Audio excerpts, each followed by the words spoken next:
আসসালামু আলাইকুম ওয়া রাহমাতুল্লাহ। প্রিয় দর্শক, এমন একটি দুরূদ শরীফের কথা বলবো, জীবনে একটিবার হলেও এই দুরূদ শরীফের আমলটি করবেন।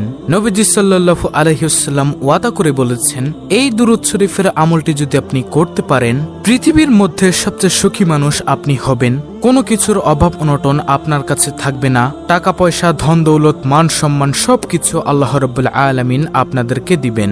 যারা অসুস্থ আছেন তাদেরকে আল্লাহ তাআলা সুস্থ করে দিবেন ইনশাআল্লাহ, এটা আমার বিশ্বাস। এবং পৃথিবীর মধ্যে আল্লাহ তাআলা আপনাকে সম্মানিত করে দিবেন।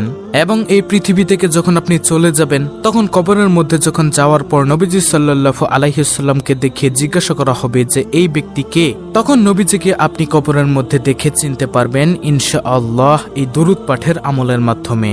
কারণ প্রকৃত মুমিন কখনো নবীজি সাল্লাল্লাহু আলাইহি ওয়াসাল্লামকে চিনতে ভুল করবেন না। আল্লাহু আকবার। কবরটা হবে খুবই ভয়ঙ্কর। নবীজিকে যদি আপনি না চিনেন তাহলে আপনার স্থান হবে জাহান্নাম। আর আপনি এই দুরূদ শরীফের আমলটা যদি করতে পারেন, তাহলে অবশ্যই নবীজিকে কবরের মধ্যে দেখে চিনতে পারবেন এবং বলতে পারবেন, ইনিই হচ্ছে আমার নবী, বিশ্ব নবী, আখিরি নবী হযরত মুহাম্মদ সাল্লাল্লাহু আলাইহি ওয়াসাল্লাম। হ্যাঁ প্রিয় দর্শক, এত পাওয়ারফুল এই শ্রেষ্ঠ দুরূদ শরীফটি। তাই আমি আপনাদেরকে এই শ্রেষ্ঠ দুরূদ শরীফের আমলটা সম্পর্কে বলে দিব ইনশাআল্লাহ। কবরের মধ্যে আপনাদের কোনো ভয় থাকবে না। এবং যেই হাসরের ময়দানে মানুষ হাহাকার চিৎকার করবে, এই হাসরের ময়দানেও আপনাদের কোনো ভয় থাকবে না। এবং হাসরের ময়দানে আল্লাহ রাব্বুল আলামিন আপনার হিসাবটা একেবারে সহজভাবে নেবেন, যদি আপনি এই দুরূদ শরীফটা পাঠ করতে পারেন, দুরূদ শরীফের আমল করতে পারেন। কিন্তু প্রিয় দর্শক, এখানে একটি শর্ত হলো, শুধু দুরূদ শরীফ পাঠ করলেই হবে না, পাশাপাশি আপনাকে নবীজির সুন্নত এবং আল্লাহর ফরজ বিধানগুলো পালন করতে হবে। দেখা গেল যে আপনি নামাজ পড়লেন না, রোজা রাখলেন না, হালাল হারাম বিবেচনা করলেন না, শুধু দুরূদ পাঠ করলেন, তাহলে কিন্তু হবে না। হাসরের ময়দানে আল্লাহ রাব্বুল আলামিন আপনাকে ডাক দিয়ে আনার পর আপনার চেহারার দিকে তাকাবে এবং আপনার আমলনামার দিকে তাকাবে। তাকিয়ে আল্লাহ রাব্বুল আলামিন বলবে, যাও বান্দা, আমি তোমাকে ক্ষমা করে দিলাম। সুবহানাল্লাহ। তখন আর কোনো প্রশ্ন করবেন না। এই দুরূদ শরীফের উসিলায় আপনি বিনা হিসেবে হাসতে হাসতে জান্নাতের মধ্যে প্রবেশ করতে পারবেন ইনশাআল্লাহ, যদি আল্লাহ তাআলা দয়া করেন। তাই আমি আপনাদেরকে বলবো, অনুরোধ করে বলবো, অবশ্যই দুরূদ শরীফের আমলটা করবেন। যে কোনো দুরূদ শরীফ পড়লেই তো লাভ, কিন্তু এই দুরূদ শরীফটা পড়লেই স্পেশাল লাভ। এটাই দুনিয়ার মধ্যেও আল্লাহ আপনাদেরকে সুখে রাখবে, সম্মানিত করে দিবে। যে সম্মানের জন্য সবাই পাগল, যে সুখের জন্য সবাই পাগল, কিন্তু সবাই জানে না যে নবীজির দুরূদের মধ্যে যে সুখ আছে। একবার নবীজি সাল্লাল্লাহু আলাইহি ওয়াসাল্লাম ওয়াদা করে বলেছেন, এই দুরূদ শরীফটা যদি আপনি একবার পড়বেন, আর সঙ্গে সঙ্গে নবীজির রওজা পাকে ফেরেশতারা আপনার নাম, আপনার বাবার নাম, আপনার ঠিকানা সহকারে নবীজির রওজা মোবারকে পৌঁছে দিবে। এবং সঙ্গে সঙ্গে আপনার মর্যাদা আল্লাহ তাআলা 10 গুণ বৃদ্ধি করে দিবেন। এবং সঙ্গে সঙ্গে 10টি রহমত আপনার উপর নাজিল হবে এবং 10টি গুনাহ আপনার ক্ষমা হয়ে যাবে এবং 10টি নেকি আল্লাহ তাআলা আপনার আমলনামার মধ্যে দিয়ে দিবেন। সুবহানাল্লাহ। তাই আমি আপনাদেরকে বলবো, নবীজির দুরূদ আপনারা বেশি বেশি পড়বেন এবং আপনারা এই দুরূদ শরীফটা প্রতিদিন সকালে 100 বার পড়বেন। যদি দিনে পড়তে না পারেন তাহলে রাতে হলেও পড়বেন, আর পড়তে মনে না থাকলে কোনো সমস্যা নেই। যখনই মনে হবে তখনই আপনি এই দুরূদ শরীফের আমলটি করবেন। ছোট্ট একটি ঘটনা আমি আপনাদেরকে বলবো। ঘটনাটি হলো, একজন বালক, একজন যুবক হজের মধ্যে গিয়ে তিনি সব জায়গার মধ্যে শুধু দুরূদ শরীফ পড়ছেন। বড় একজন আলেম হযরত নুমান শিবলি রাহমাতুল্লাহি আলাইহি তিনি বলেন, হে বালক, তুমি সব জায়গার মধ্যে শুধু দুরূদ শরীফ পড়ছো, হজের মধ্যে তো অন্যান্য দোয়াগুলো আছে, তুমি কি সে দোয়াগুলো পারো না? সে বালক বলল, হুজুর আমি সব দোয়া পারি, তারপরও আমি দুরূদ শরীফ পড়ি। হুজুর বলল, কেন বালক, আমাকে বলো। তখন সেই বালকটি বলল, হুজুর আপনি তো জামানার সবচেয়ে বড় আলেম এবং ভালো লোক, এজন্যই আপনার কাছেই বলছি। আমি দুরূদ শরীফের মধ্যে যে পাওয়ার, যে শক্তি দেখেছি, অন্য কোনো কিছুর মধ্যে আমি এত শক্তি, এত পাওয়ার দেখিনি।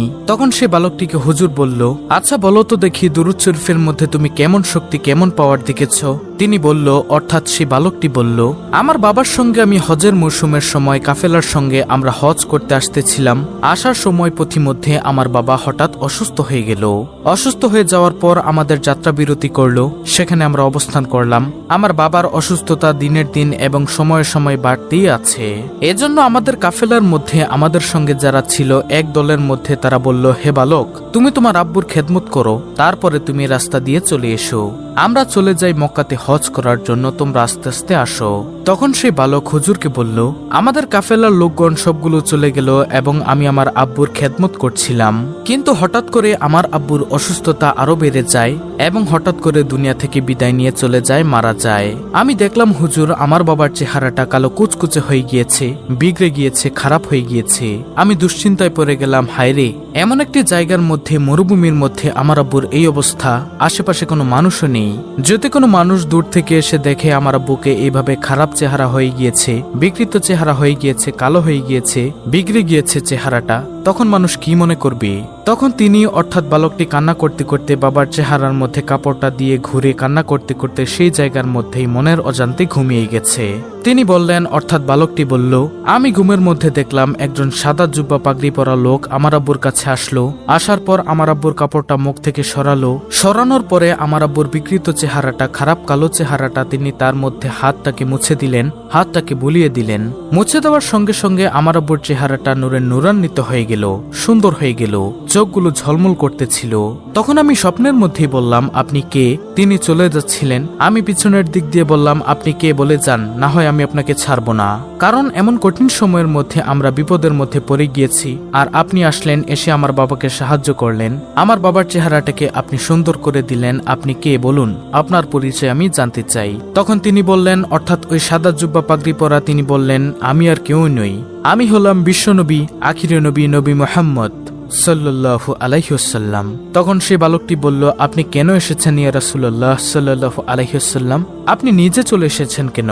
আল্লাহর রাসূল সাল্লাল্লাহু আলাইহি ওয়াসাল্লাম তখন বললেন, তোমার বাবা দৈনিক দিনে 100 বার দুরূদ শরীফ পড়ে, রাতে 100 বার দুরূদ শরীফ পড়ে। আজকের দিনেরটা আমি পেয়েছি, কিন্তু রাতেরটা পাই না। ফেরেশতাকে জিজ্ঞাসা করলাম, ফেরেশতা তখন বলল, আপনার সেই আশেক, আপনার ভক্ত যে দুরূদ শরীফ পাঠ করে, আপনার উম্মত, সে তো খুব বিপদের মধ্যে আছে, দুনিয়ার মধ্যে তেমন ভালো আমল করেনি, এজন্য চেহারাটা পাল্টে গিয়েছে, বিগড়ে গিয়েছিল, এজন্য রাতের দুরূদটা সে পাঠাতে পারে নাই। এটা নবীজি সাল্লাল্লাহু আলাইহি ওয়াসাল্লামকে ফেরেশতা বলেছেন। তখন নবীজি বলেন, এজন্য আপনার আব্বু বিপদের মধ্যে পড়ে গিয়েছে, আমলে তেমন ভালো ছিল না, তারপরও দুরূদ শরীফ পড়তে কখনো ভুলেনি। তার জন্য আমি রওজা থেকে চলে এসেছি, আমার প্রিয়কে, আমার আশেককে উপকার করার জন্য, সাহায্য সহযোগিতা করার জন্য। তারপরে আল্লাহর রাসূল সাল্লাল্লাহু আলাইহি ওয়াসাল্লাম চলে গেলেন। তো এগুলো সেই যুবকটি স্বপ্নের মধ্যে দেখেছিল। এরপর সেই যুবক বলল যে, হুজুর, আমি এরপর থেকে বুঝতে পারলাম দুরুদের মধ্যে যে কি ফজিলত, কি বরকত। এরপর থেকে আমি দুরুদ শরীফ পাঠ করি। সুবহানাল্লাহ, আল্লাহু আকবার। প্রিয় দর্শক, এখন কথা হলো যে কোন দুরুদ শরীফ পাঠ করলে আপনার মর্যাদা বেড়ে যাবে, সওয়াব পাবেন। আজকে যে দুরুদ শরীফটা আমি আপনাদেরকে শিখিয়ে দিব, এটা 100 বার হলেও জীবনে কমপক্ষে পড়বেন। যদি পারেন প্রতিদিন পড়বেন, যদি পড়তে না পারেন যখনই মনে চাবে তখনই এই দুরুদ শরীফটা পড়বেন। আর প্রিয় দর্শক, সেই দুরুদ শরীফটা হলো, আল্লাহুম্মা সাল্লি আলা মুহাম্মদ কুল্লামা যাকারহুজ যাকিরুন ওয়া কুল্লামা গাফালা আন যিকরিহিল গাফিলুন। প্রিয় দর্শক, আমি আবার বলছি, ভালো করে শুনুন, স্ক্রিনশট নিয়ে নিন। আল্লাহুম্মা সাল্লি আলা মুহাম্মদ কুল্লামা যাকারহুজ যাকিরুন ওয়া কুল্লামা গাফালা আন যিকরিহিল গাফিলুন। খুবই ছোট, খুবই পাওয়ারফুল একটি দুরুদ। আপনারা প্রতিদিন 100 বার করে হলেও পড়বেন। যে কোনো সময় মনে চাইলেই এই দুরুদটি পাঠ করবেন। টাকা পয়সা, ধন সম্পদ আপনার চতুর্দিক থেকে আল্লাহ রাব্বুল আলামিন আপনাকে দিয়ে দিবেন ইনশাআল্লাহ।